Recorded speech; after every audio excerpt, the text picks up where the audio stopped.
ఏపీలో ఖాళీ అయిన రాజ్యసభ సీటుని బీజేపీకి ఇవ్వాలని నిర్ణయించింది కూటమి. బీజేపీ అధిష్టానం తమిళనాడు నేత అన్నామలైని ఏపీ నుంచి రాజ్యసభకి పంపించాలని డిసైడ్ అయినట్లుగా సమాచారం. త్వరలో అధికారికంగా ప్రకటించే అవకాశం ఉంది.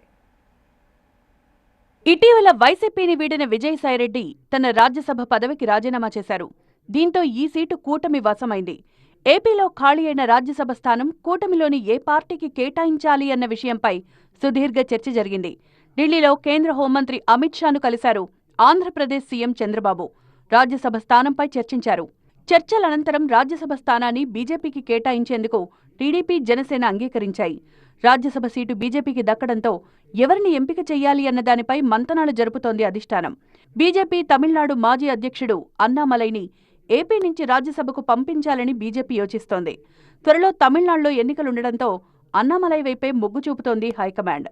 అమిత్ షా నివాసంలో చంద్రబాబును కలిశారు కేంద్ర మంత్రి కిషన్ రెడ్డి. తమిళనాడు బీజేపీ అధ్యక్ష ఎంపికకు ఇన్ఛార్జిగా వ్యవహరించారు కిషన్ రెడ్డి.